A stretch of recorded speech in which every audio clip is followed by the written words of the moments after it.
Ok, bonjour à tous et bienvenue dans cette nouvelle session où on va apprendre maintenant à convertir notre composant, donc qui était basé sur une classe, en composant fonctionnel. Alors pourquoi?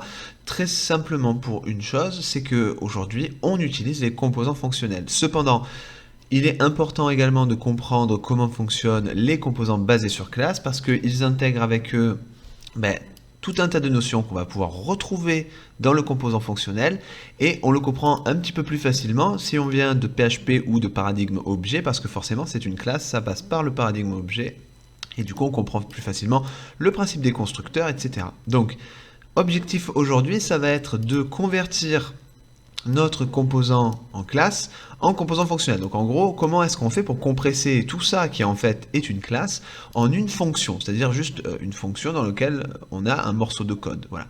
Donc on a des choses qui sont prévues, on verra qu'on va être limité à un moment donné et qu'on va bien évidemment avoir besoin d'un outil, un outil qui est important, qui s'appelle les hooks et qui est proposé par React et qu'on utilise du coup dans ce composant fonctionnel. Et on va voir dans un premier temps, le hook d'état, le useState hook. Donc, on regarde un petit peu la documentation. Première chose, on nous dit que les hooks, c'est une nouveauté et que ça permet de bénéficier d'un état local. Donc voilà, le fameux state, parce qu'on n'aura pas accès forcément au state dans notre composant fonctionnel et à d'autres fonctionnalités de React sans avoir à écrire de classe. Voilà. Donc, on est parti. Ce que je vais faire, c'est que je vais convertir ce composant-là avec le premier composant qu'on avait fait, c'est-à-dire ce composant app. Donc on est parti. Ce que je vais faire, c'est pour éviter des erreurs, déjà je vais retirer ce title, on n'aura plus besoin d'envoyer un title à ce niveau-là.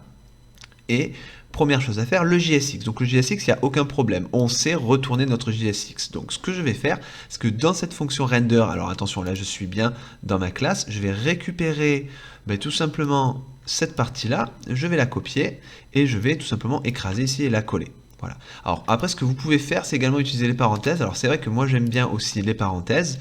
Ça va me permettre voilà, de pouvoir indenter un petit peu mieux. Donc je sais ici que ma parenthèse elle s'ouvre au niveau du return et elle va se fermer ici au niveau du return, bien indenté. Donc là le point virgule se met pour le coup après, voilà, si vous mettez des points virgules. Maintenant la question se pose, comment est-ce qu'on fait pour pouvoir stocker ces variables là qui au début étaient dans un state? Avant on avait un constructeur, on était dans une classe, on avait accès à ces states, on avait accès. Maintenant, on n'y a plus accès. Donc c'est là que les hooks interviennent. Donc ce que je vais faire, c'est qu'au-dessus de mon return, dans ma fonction, je vais me créer autant de hooks, d'accord, que j'ai de state. J'avais initialement deux states. J'avais un state ici, show, qui me servait suivant, qui était un booléen, suivant s'il était false ou true, à montrer l'image. Ok, très bien. Et j'avais un title, qui était une chaîne de caractères, qu'on avait d'ailleurs à un moment donné réupdate. Mais en tout cas, initialement, c'était coucou les amis. Donc, on va refaire ça. Donc, si j'ai deux states, j'ai donc deux hooks. Très important. Alors, comment est-ce qu'on fait? C'est simple. On va revenir déjà sur la documentation et on va jeter un petit coup d'œil.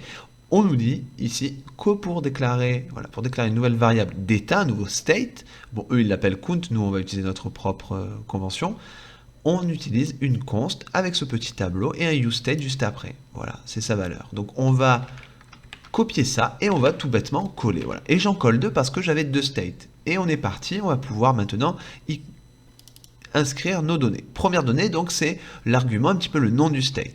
C'est assez simple, nous on avait un title, je vais les éditer en même temps. Et ensuite on avait un show. Parfait. Ensuite, on a besoin du nom de la fonction qui va nous permettre de setter, du nom du setter, d'accord? Donc là, en règle générale, il est de bonne convention de dire set et puis le nom de notre hook. Donc nous, vu que c'est le nom, c'est title, le setter, c'est setTitle. Voilà, jusque-là, pas de souci, c'est assez évident. Pour le show, setShow. Et au niveau du useState, là, on voit qu'on a un 0. Bon, pas de panique, c'est simplement la valeur initiale, ok, la valeur de début. Donc moi, à la base, c'était coucou les amis pour title. Donc comme ma valeur initiale, c'était coucou les amis, c'est une chaîne de caractères, qu'est-ce que je fais entre les parenthèses de mon useState? Eh bien, je vais simplement mettre coucou les amis. Voilà. La valeur initiale de mon show, c'était quoi? C'était false. Pas de souci, on inscrit false. Voilà. Et on a créé nos hooks. Et maintenant, on est prêt à les exploiter et on va voir comment refactorer un peu notre composant de façon à pouvoir avoir composant, un joli composant fonctionnel de façon moderne. Donc là, je vous montre les valeurs initiales, show c'était false, et title, la valeur initiale c'était coucou les amis. Très bien.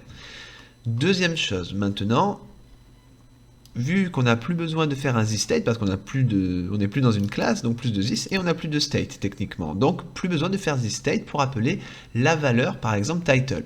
Je jette un coup d'œil à mon hook, son nom c'est title, je vais simplement inscrire entre accolades title. Voilà. Donc le truc c'est que je vais certainement avoir plein d'erreurs, donc je préfère ne pas vous montrer le navigateur de suite, on va faire l'explication petit à petit. Deuxième chose, maintenant, alors on avait un on-click, très bien, donc on-click, et on avait la possibilité de faire ce fameux setState, d'accord, directement via this, et on pouvait le faire de suite ici, on le faisait directement, voilà, le on-click en fait, on n'avait pas spécialement de fonction dédiée. Bon ben dans notre composant fonctionnel, puisque finalement c'est juste une fonction, donc un morceau de code, j'y mets ce que je veux, et bien je vais pouvoir créer une fonction, donc ce que je vais faire, c'est que je vais couper ce morceau de code-là, qui est logique, même s'il est techniquement plus bon. Je vais le couper, et je vais dire ben, onClick, donc ça c'est mon événement, hein, dès que je clique sur le bouton, qu'est-ce que je fais? Ben, je vais appeler handleClick, tout simplement. Alors ça n'existe pas de panique, on va juste envoyer une fonction, on a le droit de se créer des fonctions, hein, on est dans une fonction, c'est un morceau de code, donc handleClick avec les parenthèses, et à l'intérieur, ben voilà, je vais juste y insérer mon code. Alors là, c'est une fonction ES6, d'accord, une arrow function, j'en ai pas besoin pour l'instant, c'est juste pour faire le parallèle. Cette fonction-là, qu'est-ce qu'elle fait? Elle prend le state, voilà, de mon show, et elle le set pour en faire l'inverse. Donc initialement, c'est false, je suis censé le passer à true. Et quand ce sera true, si je reclique, qu'est-ce que fait mon handle click? Il le repasse à false. Donc ben, c'est assez simple. Vu qu'on a utilisé ici un nom, on a indiqué un nom de setter qui est setShow, et ben j'utilise setShow. Et maintenant, j'indique tout simplement la valeur que ça doit prendre. Donc setShow doit prendre quelle valeur? Ben, la valeur, c'est l'inverse de show. Donc, point d'exclamation pour dire l'inverse, show. Voilà, point virgule. Et là, on a fini. Quand je clique sur button, donc à l'événement onClick, j'appelle handleClick. HandleClick, c'est cette fonction-là. Qu'est-ce qu'elle fait? Elle setShow, donc elle modifie le state de mon show, et elle le passe à l'inverse de show. Parfait. Donc on a retranscrit la logique. Au niveau de l'affichage, donc ben, c'est assez simple. Tout ce qu'on peut faire, c'est retirer le thisState, hein, puisqu'on n'en a plus besoin. Et on va le mettre sur une ligne. Ça sera peut-être plus lisible à mon avis. Voilà. Et entre accolades, hein, on n'oublie pas, on est dans du JSX, hein, c'est un petit peu particulier. Est-ce que show, show point d'interrogation, c'est un ternaire, donc est-ce que show est égal à true? Dans ce cas-là, on affiche notre composant picture, sinon, ben rien, nul, voilà. Donc là, c'était assez simple à refactorer. Donc là, a priori, c'est OK, juste une petite chose, on devrait avoir une erreur encore, parce que ce useState là, donc si vous revenez sur la documentation, on peut constater que le useState est utilisé comme ça, et au-dessus on a un useState qui a été ici entre accolades dans l'import.